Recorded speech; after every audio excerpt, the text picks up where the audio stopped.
Blue skies smiling at me. Captain's log. Stardate 2402.9.17. September 17th, 2402. 78917.4. The Chimera A is en route to the Freaky Loud system in the Alpha B Doradus binary system. 3 years ago, Lucky Clark came here on his mission to the Lucky Clerks show, which has been altered by the return of the Everson and Matthews time travelers to their timeline. We are ordered to investigate. I haven't seen anyone ask yet, what is Freaky Loud? When I first saw it on screen, it snickered and said, a pop-up ad. I misread it as Firecloud. I had been thinking that Maddox was on Mars, but no, it's this Iconian planet. Makes more sense. The Libertarian Center of the Federation? I'm in. Snakeweed for everyone. I'll take some of that snakeweed. It's what they repurposed Nimbus 3 for after the whole Planet of Galactic Peace thing failed over a century ago. I heard Orions tried to take over there, and it didn't work. They got bored and left. It's similar, but not the same. Nimbus is in the Hobus sector, and was obliterated when Romulus Prime went Nova in 2387. Freaky Loud, being in the Alpha B Dorada system, well, just behind it. Giant stars in that system seem to have protected it from the subspace shockwave. Perhaps. We believe it possible the aliens called Everson and Matthews were seen there, so we're going there to investigate. They will have poor impulse control. It's been just a few weeks since they went back in time, but they had 4 years to catch up. That makes a lot of sense. I could see them being on station. My thought is that Bruce Maddox, being what he is, wanted to continue working on synthetic life, which is now banned in the Federation. So when Raffi says he's on Freaky Loud, everyone seems to have an "ah, that makes sense" expression. So it must be a place that is free from either Federation law or others. Imagining a real-world pirate bay in space. Just so it doesn't use Bitcoin. The cloud part means it's some kind of floating space station, like the one we saw in the distance when Agnes was outside listening to music at the Daystrom Institute. I like where you're going with this, but our mission is paramount. No one knows any more than you do. They just introduced the idea. They will explore it in the coming episodes. The show is serialized. Not everything is resolved by the end of the episode. They never did return there. This will be the first time officially, as we're ordered there. I've seen no discussion.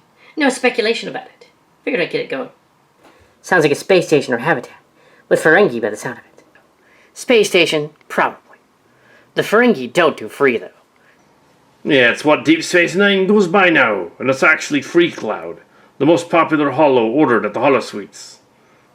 It's nothing overtly sexual, but it just puts you in a stand-up special produced by Quark, where Morn does what Morn does best. Talk. It's where those space hippies from TOS ended up. An anarchic space station or planet. No laws at all, but somehow it works, as any bad guys just get lawlessly dealt with. Tandy and I will go on our mission while you go down there. Have a look. Surely the signals from them are already affecting us, so we must hurry. The whole show is an attempt to say humanity will reach maturity and wisdom on the day it begins to not just to tolerate, but to take a special delight in differences in ideas and differences in life forms. Well, you consider all the cultural taboos that Starship has broken over the decades. Tabby and Tandy may leave for their part of the mission. Find the Emmett tail and bring it here. Then we will know for sure. Yes, sir.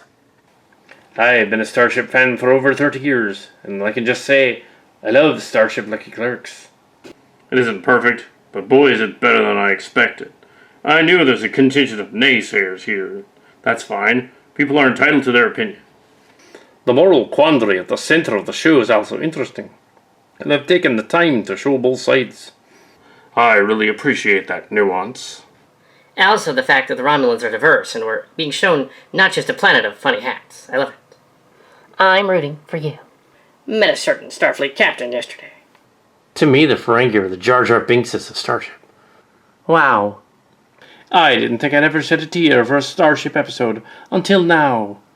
I just wanted to express my gratitude to Wesley for the Ready Room. I cannot begin to tell you how much I'm enjoying Lucky Clerks. It is one of the few things I look forward to in my life. I got to delve into fond reminisce. I get to watch a beloved character in a new adventure, in a well-written storyline that has the potential to span several years. I love this story arc. And every week, after watching Lucky Clerks, I watch The Ready Room. I love Wes's enthusiasm. I really enjoy his insight. I really appreciate his part and experience. Wesley, I know that you've had your struggles with depression. I just want you to know that you're appreciated. I'm grateful for your part in this thing.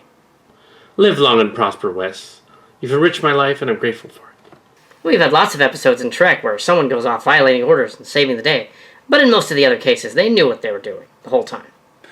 Starship news and discussions. No slash fic. Well, a little slash fic. It isn't perfect, but boy, is it better than I expected. I know about the naysayers here, but everyone's entitled to their opinion.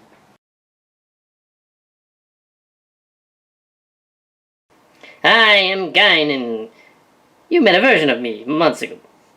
The power vacuum here, with what happened in 2399 on Freaky Loud, has called you there. Go there, and you will see me in person. She's a hologram of some kind. We must be close. Yellow alert, to your stations. Once we come out of warp, we want to know what we're dealing with. I don't expect a welcome committee.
Sam Clerk is back. Shadow has quarters. So are you acting as arbitrator on this?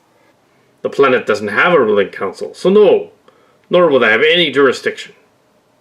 What exactly is your rank and position, sir?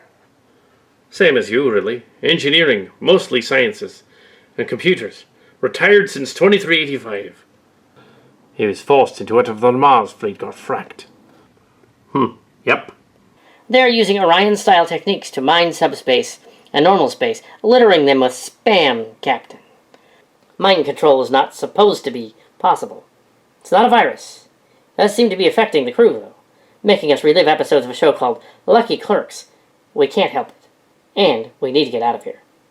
Doesn't seem to have anything to do with Rich Everson or Mike Matthews. We should be going. The signals are upon us over subspace. It'll only get worse. Not even sure what it is. Make it so. This might sound like an odd thing to appreciate, but I'm really liking how the character is being an old man, and how the people around him seem to be extra protective of his frailty.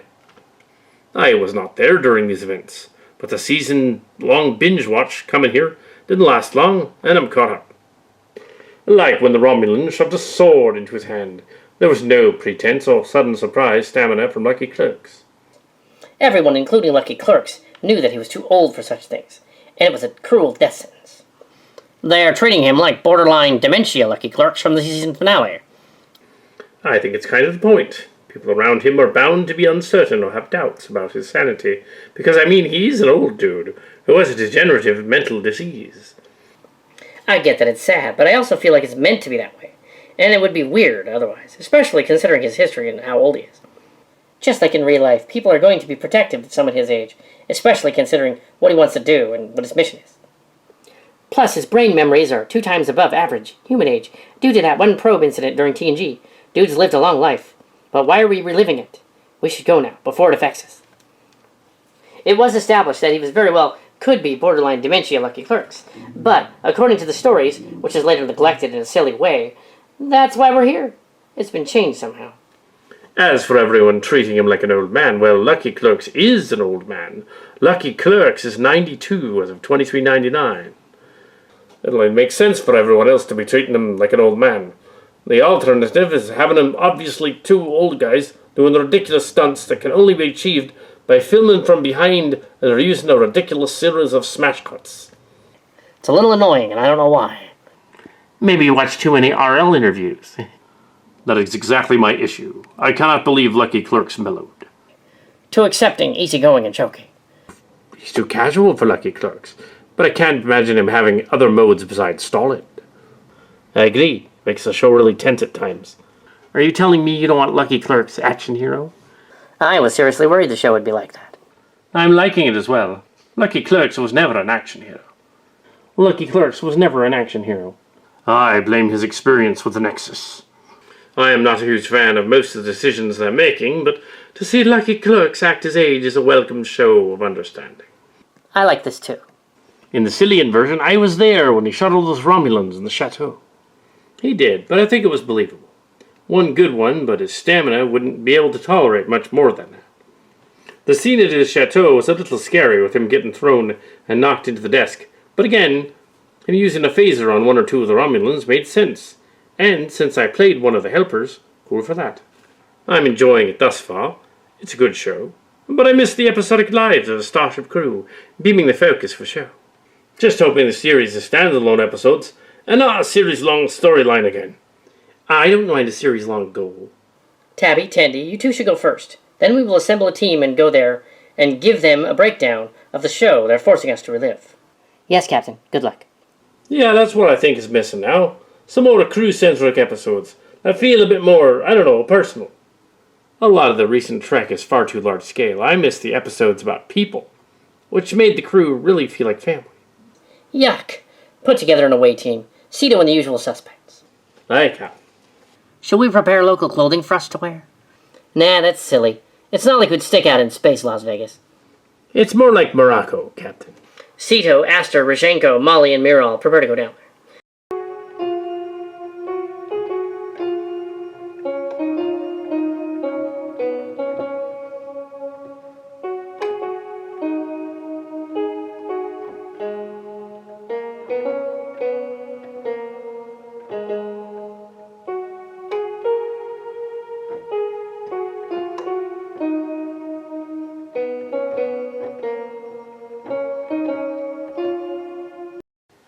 This planet's like a living old-style internet reality crossed with a bad idea of a casino strip. It makes no sense. I like episodic, but with callbacks and no reset button. We're unlikely to get another show with standalone episodes. Now they need a running story to keep viewers coming back.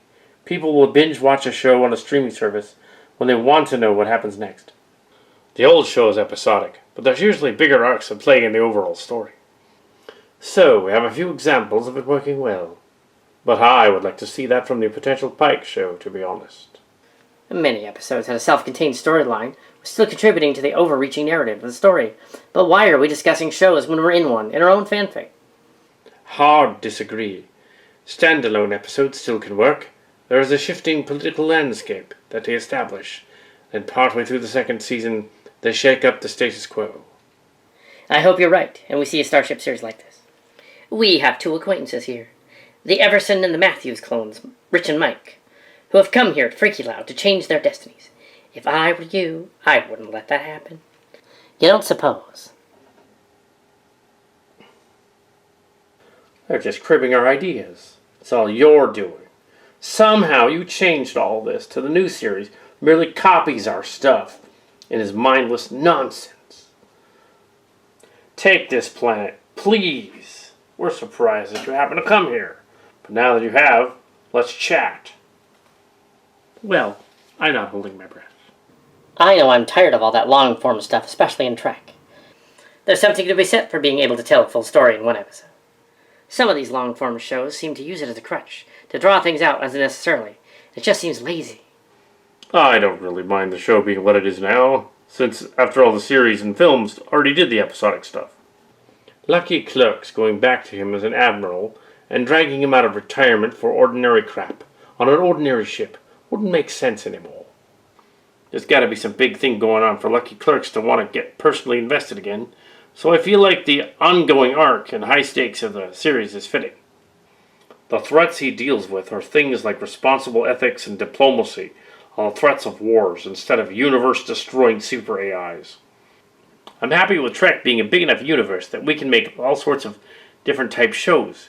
We did go back to a time, but somehow we were told not to pitch to Twin Mountains. We were not even able to talk to anyone. I would like to see a new episodic show, though. I think it is superb. Now, I think it was written by other hack frauds. Ones that weren't us. I don't get why so many people are so negative about it. It may not be for everyone, but I think it's excellently put together. I've been a Starship fan since I was an infant, and I feel like the show grew up with me in a way. You know what I think? I think we're all just very, very tired from living in the 21st century. The last proper in-depth look we had of the Alpha Quadrant was back in 1999, when everything was in ruins. That would correspond to just after 2376 this timeline. Now, Romulus and Mars are fracked. Not sure why the Tal Shiar would blow up their own sun, or why the synths would blow up Mars. Well, if you listen to theories, it was the Tal Shiar, but in the real world, the world's got rough and scary, and we're all just very, very tired. They even made the synths attack Mars. I wonder if that even matters. Look at this place. It's like a shared hallucination. But it is real, not an illusion, or generated by any type of hologram. It's curious that there are holograms, though, not directed at us. Shush, we don't talk about plot holes here.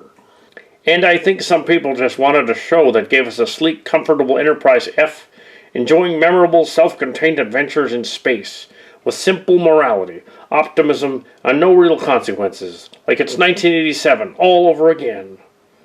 And I think because we're never going to get that, people are pissed. But you two have been back for 3 years and could have made a difference with that information, and you didn't. They just mean the show doesn't make them feel the way they felt when they were a kid. I think this Lucky Clerks is doing a fine job bringing us back from the wilderness. And it's taking most of the unpopular or controversial or niche elements to build up its story. And it has a nice old man in the lead role. I think it will always be special. Yuck, you sound like a commercial. To your biggest point, though, Starship was always escapism. It was a future to hope and strive for. It wasn't perfect, but it was an effort to show why being upstanding and following a guiding principle was a good thing. In the real world, however, things have devolved into burn reactions. Thus point. Starship used to be escaping into an optimistic future you could wish for, but now it's become escaping into the real world, except that it's aliens and lasers, because everyone is just angry and petty. Lucky Clerks is trying to change that, but I can't help but think, as resistance from within its own production, that it's fighting itself because it's being designed by a committee. I'm honestly just more disappointed than anything. That's not saying it's awful. I'm enjoying it for what it is to me, and I support everyone who likes it. They're mad at him or jaded about his mission, and we waste screen time as they eventually decide to come around, even though we know they're going to help him in the end. The bad guys are over the top. The sister lady has zero character, other than to menace her brother. Sunglasses lady has even less. A secret Romulan organization that hates artificial intelligence. What? Why aren't they angry about the intelligent holograms running around? Characters are presented a mystery and then solve it in one sitting using CSI level conclusion jumping and magical gadgets. Characters are kind of cliche. Jaded lone captain, nerdy scientist girl, hardcore spy people, dude who must infiltrate the others but has second thoughts when they fall in love, and a former colleague is jaded at everyone, etc. They also get angry at each other and have misunderstandings which feel very juvenile. It's like watching a slightly more mature CW show sometimes. I'm okay with gritty conflict in Trek. Just be intelligent about it. Intelligent? Ha! This is a hack fraud story written on a dinner napkin. We are of the neuron of B9. I thought we were of the neuron of Beforebot. I was never quite clear on that. Me neither, but I am dead, right? Yes, they saved me for later. B9 having twin daughters from a single neuron is super vague, and I assume they'll talk about it when they find Maddox. Where did they get the neuron? Why didn't they have lore in that lab with B42? Why are the Sins so creepy and terrible at interactions, when even the Enterprise D computer was more personable? I assume they're going to address this stuff, but ultra basic things like lore should have been brought up by now. I suspect they won't. They're hack frauds.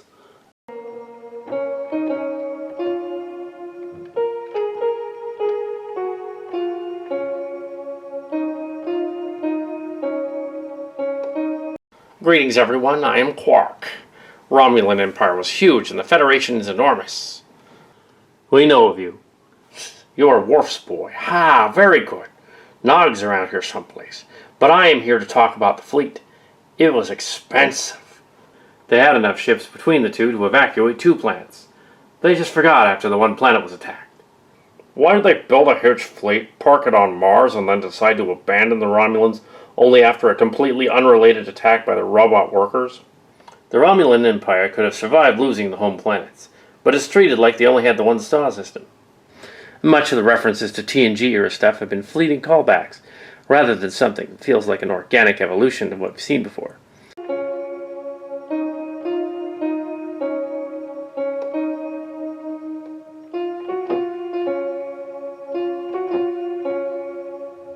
The Garrus Casino is where we detected a signal. Now that we're inside, I'm picking up some unusual readings. The abandoned casino looks like more fun. This is one of Mandrake Cottle's crappy casinos. How do you bankrupt a casino? It's a license to print money. After Cottle was spaced in his ship and went to Mars and walked down onto the surface to die without a helmet, most of his casinos and businesses were belly up. Maybe he had something to do with the attack.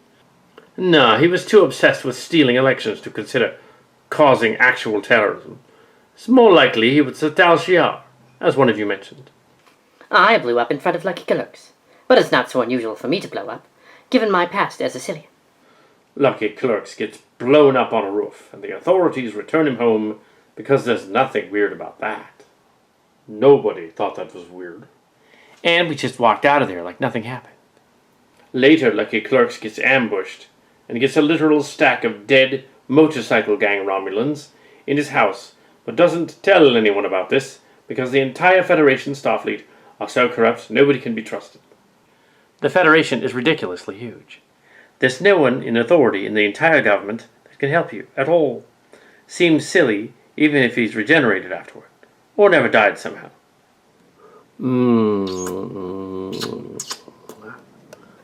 I understand it's a more focused show. But it still feels weird that Lucky Clerks just must go off on his own, even with the jurisdiction. He doesn't know who to trust him. Can't put too many people in danger. Dad Soj are human. They sidestep a huge part of B9's core character. He was trying to understand and become more human. It's a huge part of most android stories. So Soj finds that she's a ninja robot? What exactly are we going to explore there? She's achieved humanity. It's a good bit of fun, and I won't bash it to bash it. But that show does introduce a lot of questions that it's not answering. I've seen droves of fans rush in to fill in the blanks for people pointing out these flaws, but it shouldn't have that many holes in it. And holes shouldn't be used as an excuse for mystery. I'm not going to try and refute all your points, and I think that some of them are totally valid. Sunglasses Lady has even less characterization. Doesn't seem like a fair criticism of a character who appeared for only about 3 minutes. You also say that characters are kind of cliches and list most of the main cast, but most of the qualities you list are either not accurate or not cliches. Lucky Clerks isn't jaded. He gave up, but still obviously committed to the ideas of the Federation that he has mentioned in every episode. I'm still intensely confused by this. Some of the criticisms don't seem unique to Lucky Clerks at all. You could make the same criticism about all the civilian clothing in all the TNG-era movies quite easily. You argue that it's weird the Lucky Clerks couldn't find any help elsewhere from Federation authorities. I'm not saying you're wrong not to like it, and I think you've made some good points here, too. But I think a lot of people are judging Lucky Clerks on criteria that doesn't apply to what came before the Abrams films. Starship has a long legacy of shoddy writing, abandoned plot threads, bad design, poor characterization, and incompetent world building. But 4 episodes into Lucky Clerks, and it's too bad to bear, I just don't get it. I agree a lot. You would. I'm liking Lucky Clerks so far, but I'm a little disappointed that it's continued with the Dark Trek theme of disco. You're totally right about how Starship is an optimistic future we all should strive for, but disco and Pick are like nightmare worlds I would never want to live in. Well, the most frustrating thing about Lucky Clerks is that they've turned the Federation into an authoritarian and xenophobic state. If they can pull off a good season arc and somehow resolve the Federation becoming more like it was in Next Generation, I'd be happy. I'm okay with shows introducing modern political themes, but I think it gets a little exhausting. I just think it's not been done as well as it could have been in modern Starship. For example, in Disco, the mansplaining is bad thing was done better on TNG, with the same gender and ethnicity breakdown, except on TNG they didn't smear him with an asteroid to make the point, and instead the character learned a lesson and was better for it. I'm scared they're going to run with the idea that Starfleet started to become bad around the synth attack at Lucky Clerks, and then got worse and worse and worse for the next 788 years until Discovery showed up.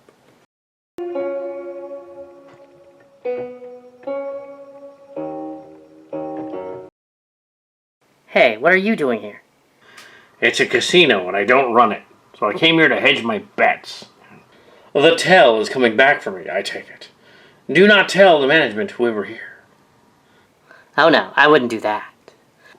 We could not help but overhear your discussion about Lucky Clerks and wish to chime in. Okay. There's nothing authoritarian about the Federation and Lucky Clerks. What are you on about?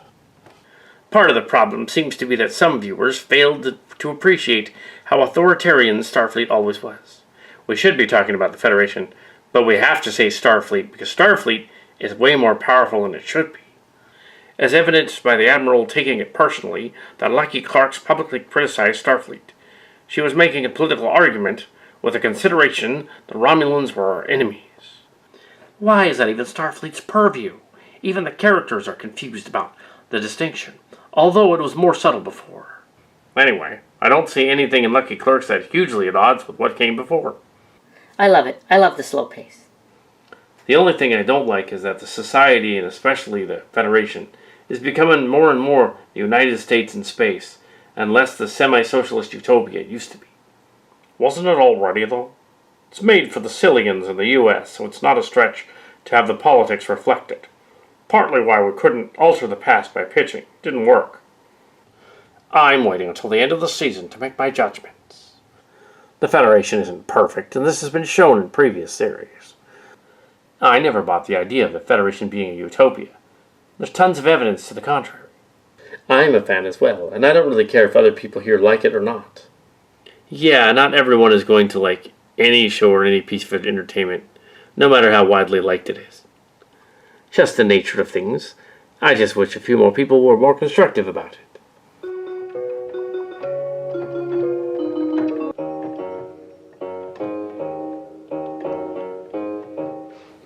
I'm also a Trek fan of 30 years or so, but I'm disappointed in Lucky Clerks.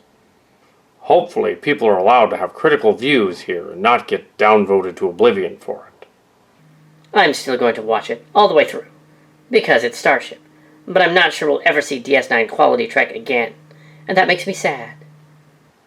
DS9 at its peak was an exceptional show. I mean exceptional.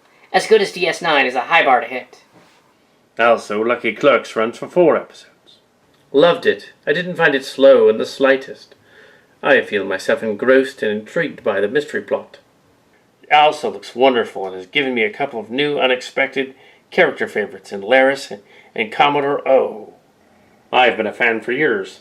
I've suffered great loss and physical declines. Lucky Clerk speaks to me on this level. I can relate to his character aging and changing from my own experience. We continue to change and grow wiser, hopefully, as we age. We also decline, some faster than others. And I have come close to many people as they've aged, and they do change as Lucky Clerks has. Sometimes you do give up for a while, then come back as a different person to face the challenges. It's a natural growth that I see in his character. I noticed that as the show began, the way he moved was really like an old defeated man. But as Lucky Clerk starts to wake up, he starts to move a little better. You see him in the house fight at first, just take shelter, but then he grabs a phaser, and he's in it. Like young Lucky Clerks, he's ready to take charge and act. It is the subtlety of these things that make it a genuine great experience. I like the blink and you miss it change in demeanor once he's aboard La Serena, as opposed to the Vineyard. You instantly know he's more comfortable. I'm absolutely thrilled to be a Trekkie right now. I feel like we're lucky, and our lifelong dedication is paying off in spades. When Starship 2009 came out, all I could figure out was the end of the Prime Universe. Now we got multiple shows and more to come. Couldn't be happier. I hate everything, but I love Lucky Clerks. I love Lucky Clerks so far, but I've found things to hate about it. The love angle between Nirok and Soji feels super forced. The whole scene where she calls him out for creeping her out and saying she doesn't trust him was immediately followed by him leading her into an abandoned hallway and sliding around on their socks to music for some reason. The whole thing was jarring and misplaced, and felt out of character. But when the rest of the episode was great, I'm capable of forgiving the nitpicky faults I see. Yeah, that sliding scene was kind of jarring. Certainly they could have thought of something better to illustrate the feelings between a Romulan who needs to go to the dentist and the destroyer of Alta B. When a scene fails and the music tries to tell you how to feel, you get the drama version of a laugh track. You see that especially with quick-paced movies and shows which never lets dialogue breathe or characterization be subtle, so they must compensate with lazy musical cues. It's awful. She's this incredibly intelligent woman, yet immediately falls in love, despite suspecting something, but continues to fall for the most obvious manipulations possible. Why, thank you. 2 slow burns in a row has left a bad taste in my mouth. But it looks like the plot is going to be moving along the rails to get something done with Maddox.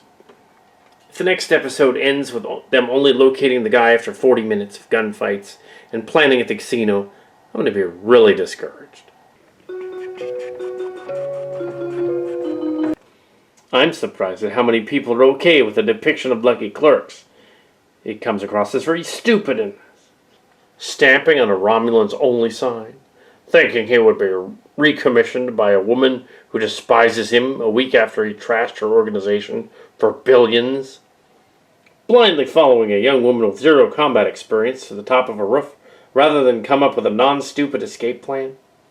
It was a minor moment, but in the most recent episode, Lucky Clerks uses sarcasm to escalate a conflict, where the Lucky Clerks I know would never do something so foolish in that situation.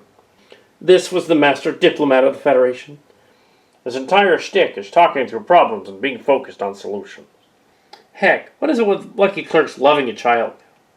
This is a man who can't stand children, which was a defining characteristic. I love that Lucky Clerks is older, but he's straightforwardly incompetent. This I do not like. He gave up life, and quite frankly, that is not a natural progression for the character of TNG. I'm not saying it's impossible, but if you want me to believe that Lucky Clerks became someone who wallows in failure, you must show it. A moment of weakness, but a decade or two? No, not a chance. What we've got is utterly unconvincing, It feels more like a character assassination than a character exploration. Where's the brilliant genius we all looked up to? This place is like a nexus, and our conversation is being converted to the story in front of us, in case you didn't notice. I suppose they'll be on about the Romulan kid next. Oh well, to each their own and all that. Oh, the loving child thing. I am constantly surprised at how many people are torn up about this detail. Yes, he was outwardly displaying disdain for children throughout the character's history. The most outward example of this is when Lucky Clerks entered the Nexus. If the Nexus is a place where one's thoughts and desires shape the reality you have when you enter it, and the first thing you come up with when you get there is a fantasy wherein you and your children are having Christmas, what does that say about your deepest desires? Never made sense for Kirk to have dreamed about the cabin with Antonia either. The Nexus is stupid. Lucky Clerks is just older in his age, and the desires of his heart have come to the surface. The Christmas part in that was like a bizarre fanfic. Not the Clerk we knew. Kirk would have wanted a space brothel on the bridge of his ship, not a cabin with just one woman. I always thought his dislike of children was a trait that softened over time, especially the family ship, the Enterprise D. The Captain Lucky Clerks Day episode showed discomfort but not dislike. He clearly loved his nephew and chose to spend time with him. I was surprised by him stepping on that sign, but I take it as an example of how much he is offended by the changes he sees. And he's old. Lucky Clerk's genius was always his moral clarity. He still has that, but his position no longer affords him the ability to have others fall in line. I know you covered a lot of points, but for me, the stamping on Romulan's only sign was a deliberate attempt to cause a conflict so that Elnor would side with him. I felt it spoke differently to banning of the synths.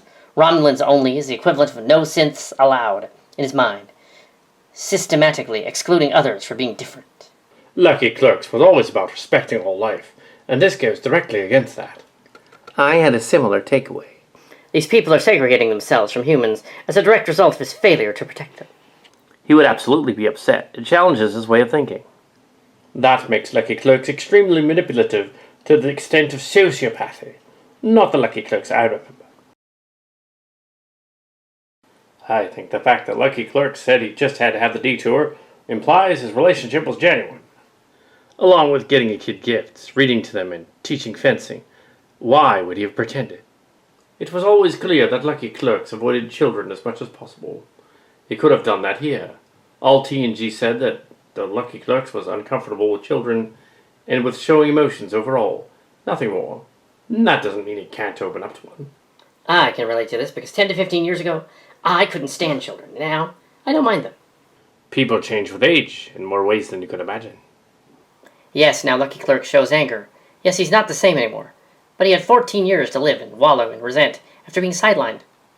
This Lucky Clerks is 20 years old. This happens to most, if not all, people as they age and gain more life experience. Someone can hate something, then get exposed to it over time, and realize they were wrong or find something to like. The only issue here is your rigid thinking. That's not how people work. You're just making the common human mistake of thinking your opinions are infallible and everything else must be wrong. A faulty premise leads to a faulty conclusion. I did think it was quite manipulative, yes, although to an acceptable degree. I also thought they were going there to get help from the nuns rather than see the child. The nun mentioned he hated children, and he said not you to the child. I thought it was a nice way to soften his stance on children, but keep things classic Lucky Clerks. His personality had changed, and I think the writers had done this with compassion to the past.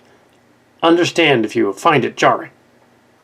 This is the first Trek since Voyager I've felt at home with, and has felt like a real continuation. The removing of the sign felt like Lucky Clerks getting his mojo back. In the past, he wouldn't have put up with that crap. This is the Lucky Clerks that got stabbed in a bar fight when he was a cadet. I can see why you think he's blundering around, but I feel he's having to learn the ropes all over again. He goes to Starfleet because that's all he knows. It's important because it's a wake-up call for Lucky Clerks. It's important for us because it shows just how cautious Starfleet has become. I do agree that it's hard to believe Lucky Clerks would give up, but he did get kicked out of Starfleet. People change, and not always for the better. Sometimes they give up. And this isn't so much a quest to find B9 as Lucky Clerks finding himself again. It's about his legacy through good and ill. I hope he finds redemption in the ill and gets to celebrate the good. I think people are forgetting that Lucky Clerks just found out he's dying. Emotions are doing the driving right now. I couldn't agree with you more, and I'm honestly baffled when people profess their love for this. To each their own, but I find myself disliking the series in every way. The writing is overly melodramatic at times. The dialogue is cringeworthy, and there is no respect given to science, like previous Treks. The plot is dragging badly. Most of the characters are uninteresting or downright bad, and as you said, the worst problem is Lucky Clerks.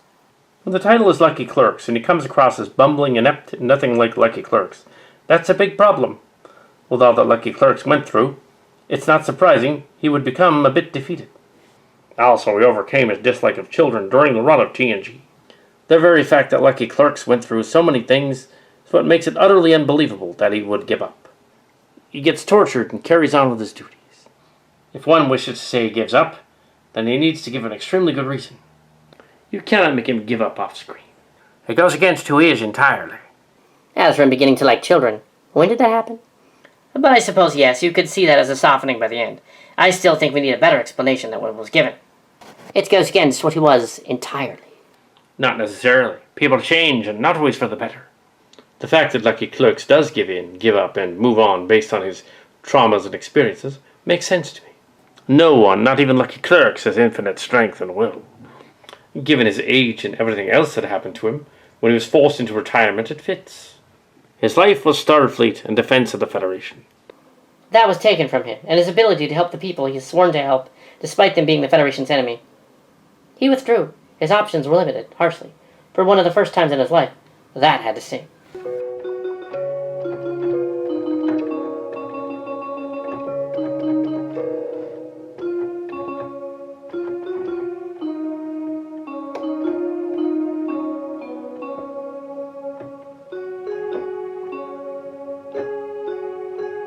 They're still copying us, but I'm not detecting any bluegills in charge of them. Then they're doing this because of us, or for our amusement? That's odd. He was stunned, in shock during his conversation with Raffi, outside Starfleet headquarters, and he didn't know what to do, for the first time in his life. The fact that he's now trying to write some of this makes sense. That's Lucky Clerks. His constant through all of that was the Federation and his morality. The attack on Mars challenged that. Then the incident on Mars challenged both. He felt completely betrayed by the Federation that he served for 60 years. He couldn't do anything to help the Romulans, who he had committed to without the Federation. Everyone has a breaking point, and this was his, no matter what else happened in his life. I get that feeling too. Lucky Clerks would never give up like that. Heck, what on earth is Lucky Clerks loving a child now? This is a man who can't stand children, which was a defining characteristic. The only thing wrong here is expecting someone to be the same person they were 20 years ago. People change as they age and gain life experience. The problem isn't with Lucky Clerks, it's your expectation. I agree with your assessment. I'm sad because there's very little I'm enjoying from this show. We're clearly not watching the same show. If there was anything you had to say you weren't enjoying about the show, what would it be? Sometimes we zip around to different locations and I'm barely adjusted to the one that we're in. I also think that the early episodes have been too much about setup and don't have enough payoff in each one to make it worth waiting for another week for the next to air. Lucky Clerks is an idealist. He either hoped or assumed the Federation would be as brave and as fair as he had tried to be. I don't think he was pulling a master stroke when he took down and stood on the Romulans only sign, but simply reacted to the same way that other people tore down whites only signs in the past, because to him it was disgusting and wrong. Did they really think of that idea, or were you just guessing? I was just assuming that since there are so many agendas going on here, most of which are ham-fisted, so that one fits. The amount of thought they've put into this in every detail is astounding. I agree completely. Starship can be like a religion to some Trekkies. I think that these people are the ones that tell the TNG crew that Starship saved their lives. I could be one of these people. Starship helped me get through a very dark period in my life. It gave me hope. I'm happy you like it, but I gotta say I'm not impressed so far. It's fantastic. Perfect blend of new and old. Still has the warrior poet core. Fan service is there without being gauche. Zero complaints, many compliments from me. I'm just glad we got a Romulan show. Lucky Clerks is everything I wanted it to be. Freaky loud, here we come. Space madness-induced revenge obsession is not a motivation.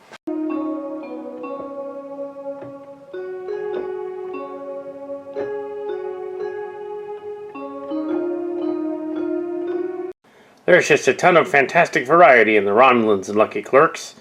Makes them feel more realistic.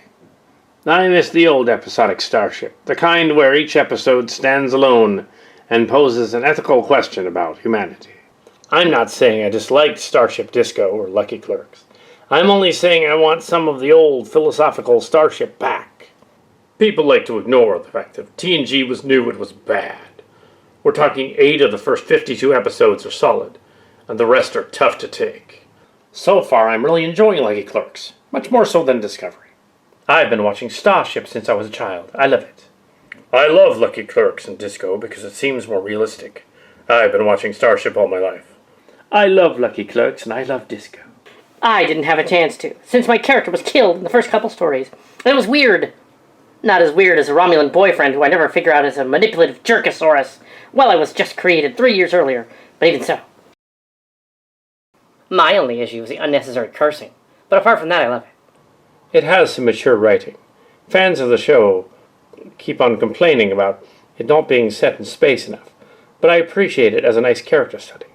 After growing up with Lucky Clerks since I was a child and having seen him 15 years later as an old man, filled me with regret. It makes for compelling storytelling. We really know the guy. Now seeing him in a totally different environment from where we've seen him is to me special. If it was a whole season set on his vineyard, I'd still watch it if the writing was strong. There are some amazing moments with Jean-Luc, and the fact that B9 has created not one but 2 sentient daughters. Also, the lady calling Jean-Luc JL constantly was tiring.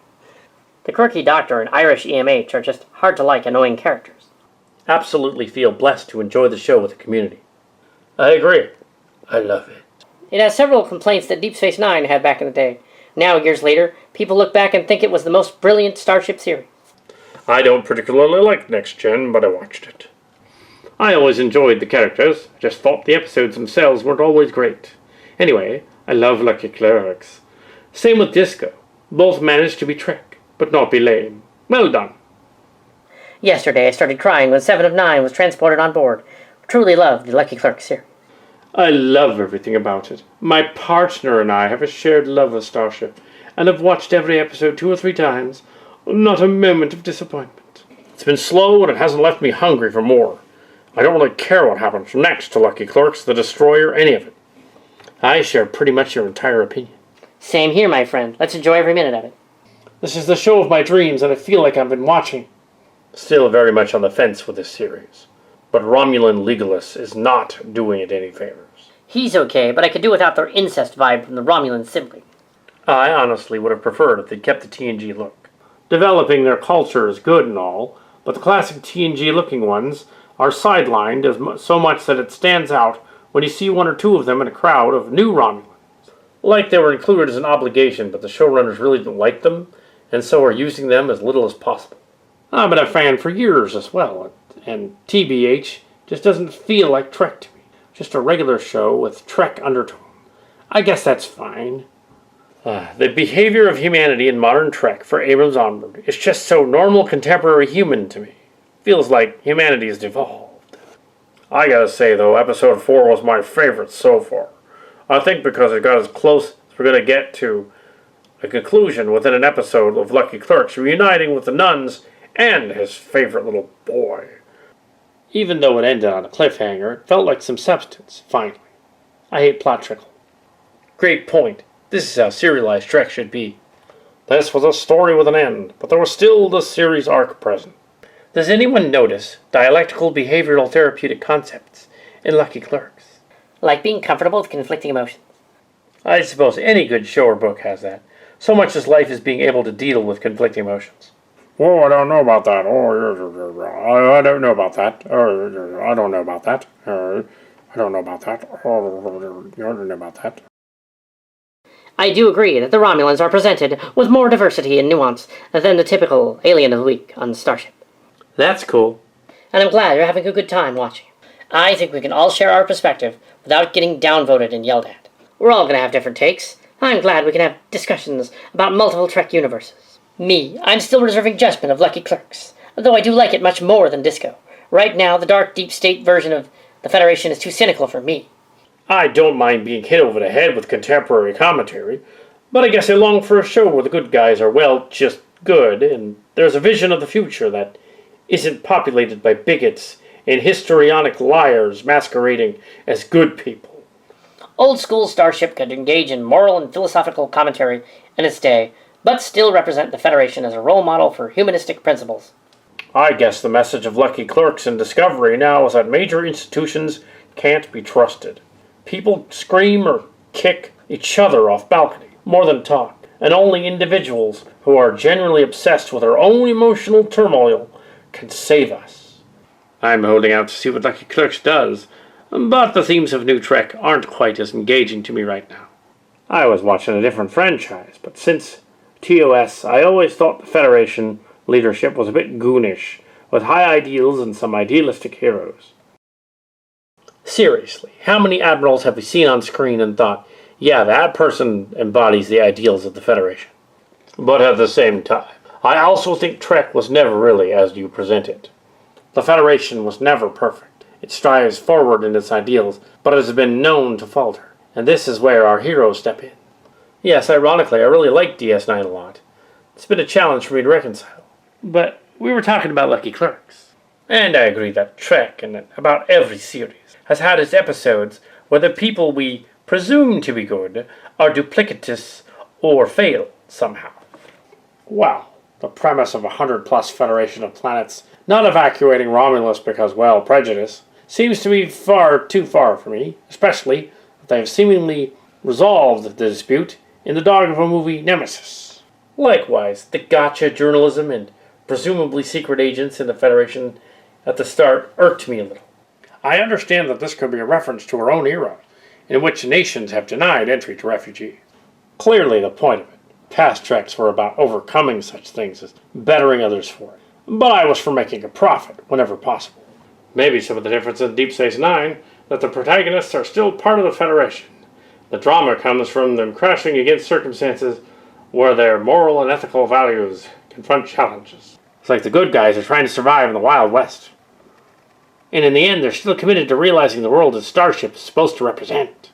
But Disco and Lucky Clerks strikes me as having just way more darkness and lack of faith in people than DS9 or the prior Trek incarnations. I'm splitting hairs, but there's something about it that makes me real hard to love it. It's because I'm still too young for you. I am gay, as far as you're concerned. Then we like the same thing. He's kidding. Please tell him you're kidding. I'm not kidding. Oh my. Oh my. Honestly, I didn't see it as prejudice-led. The Federation still chose to save them initially and committed resources to building a rescue fleet. When the fleet was destroyed, they were left with committing the entirety of Starfleet, and even then did not have enough ships. Committing all of Starfleet would leave the UFP very vulnerable, so it was a very hard choice, as the Admiral pointed out. Second, a minority of worlds threatened to leave, and it seems like that was also unprecedented. Isn't it hard for me to believe there'd be some sort of animosity toward the Romulans and the UFP? I think the show is presenting a tough situation, and while I agree Lucky Clerks was right in principle, he may not be from a practical perspective. Pick is not all that different, given some of the morally grey choices the UFP has made before. I do recall that the UFP Council chose to withhold the genocide cure from the founders. And maybe splitting hairs, as some would argue, that's worse than the decision made in Picard. DS9 does a wonderful job of showing the Federation and its officers tested and their ideals stretched to their limits, forcing them to bend and sometimes break their values for the sake of what they can only conclude to be the greater good. It does this without throwing away the very soul of the Federation and Starfleet, which Lucky Clerks very objectively does. It does that without throwing away the very soul of the Federation and Starfleet, which Lucky Clerks very objectively does. Picard is showing a very different situation, with a terrible attack, an entire rescue fleet being destroyed, and Starfleet having to choose between Federation safety and cohesion over committing all of Starfleet to save the Romulans, which would leave them open to attack. As the Admiral says, they did not have enough ships. Well, no Starship series is ever perfect, so neither Disco or Lucky Clerks need to be, do they? Lucky Clerks is outstanding for having just started. I find myself zoning out when they go on and on. It drives me nuts since they don't talk like normal people. I gotta say, it's tough to hear him talk. His voice sounds older, and I can't tell if it's him acting or for real. Otherwise, I'm enjoying the series. I love it. It's definitely paced in a good way. And I absolutely love how Lucky Clerks ditched Starfleet for his personal morals, and it really feels within the bounds of his character. I think it's great and fresh and new. I'm really loving it. I didn't expect it, but I do. But this, Lucky Clerks, I feel like a kid again. I'm so glad they brought him back. I'm not much of a Trekkie, but I'm having a hard time getting into it. It's just meh to me. I love it. I look forward to each episode, but I also feel this sadness for Lucky Clerks. The character, the twilight of his life, has proved so tragic. He was like a superhero whose powers were morality. The new show adds a great deal of depth to his character. In that way, Lucky Clerks feels like the fusion of Starship with a show like Better Call Saul. It's everything I hoped for. It's the perfect fusion of past, present, and future. Same, I also didn't expect to like it so much. But I love everything. Oh, this is interesting. This I like. This I also like. But what the hell is the political situation here? I love the fact that while it's grittier than traditional Starship, it's not overly so, which Discovery is a bit too violent, dark, and gory for my liking. And I love the fact that it just feels like Starship, and that's an important factor. It's making me so happy. I'm so happy it really happened. I disagree with almost every point you made. Well, that's fine. Everyone can have their opinion, obviously. I'm liking it too. Pretty interesting so far. And the only thing I dislike is that chick constantly calling him JL. Ha, I know what you mean. It's not going to become a thing. Just stop already. They can't stop, though. They're like obsessed over it. I like it because it shows a side of the Starship universe that we rarely get to see. Everything is nice and rosy when you're flying around in a Starfleet flagship. Lucky Clerks is just an ordinary dude now, dealing with the demons of his past. He's older, more mellow, and wiser. There's a large contrast with Lucky Clerks from TNG, and I love it. I'm enjoying the show, but the F-bombs do nothing to make it better. Embarrassing and too Trek, IMO. They should have created a new curse word that we assume means screw. Frack off, JL. I appreciate that it's trying. Even a utopia-type civilization, I imagine that people still swear. And now that the show isn't hindered by primetime cable standards, it feels fine to cut loose from the overall sterile dialogue. I'm not at all bothered by the swearing. I'm reserving my final judgment for the end. They started losing me with episode 3, but episode 4 brought me back.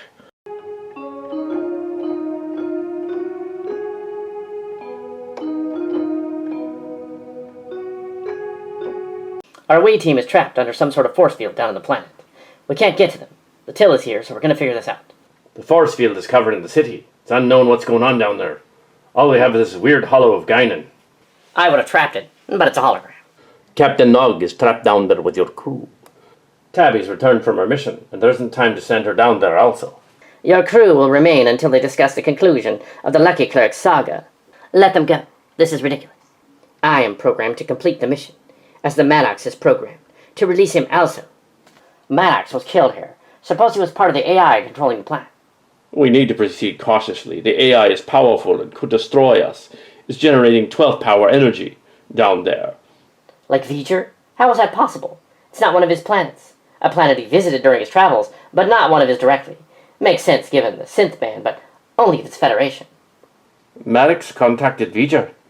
I'm receiving a signal. It's the cloaked Klingon bird of prey. Red alert. They've decloaked and the Klingon bird of prey is hailing. Put him on screen. Wait a minute, Captain. We're actually on the planet, and so are they. Your doctor is safe. However, your crew is not. The aliens have some of my crew, and I want them back. Ayer's not out here, Captain. We couldn't find him. I see. That's too bad. But given our tenuous situation, we need to act here. Well, what does you propose we do? I will accompany Tabby and your rescue team to the planet. I have a way in. You're bluffing. I cannot allow more of you to go in. I have rigged up Peanut Hamper to get us in, using their own network protocols against them. The spam ads. It's crude VPN. It should be fun.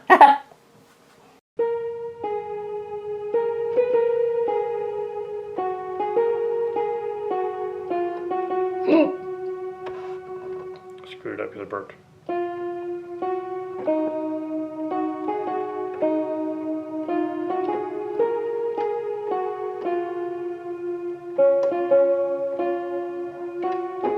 Dun dun Dun, dun, dun, dun, dun, dun, dun, dun, dun, dun, dun.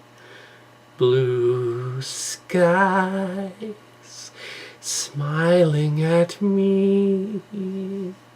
Nothing but blue skies do I see. Bluebirds singing a song. Nothing but bluebirds all day long. Never saw the sun shining so bright. Never saw things going so right. Noticing the days hurrying by.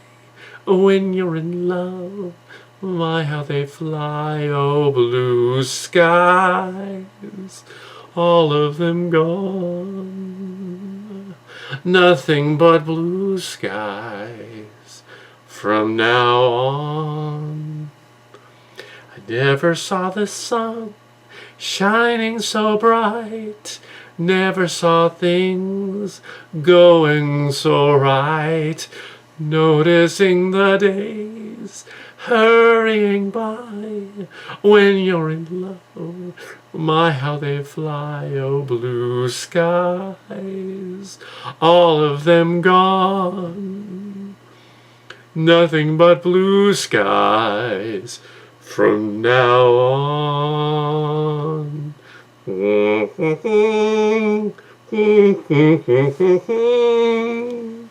dun, dun, dun, dun, dun, dun, dun, dun.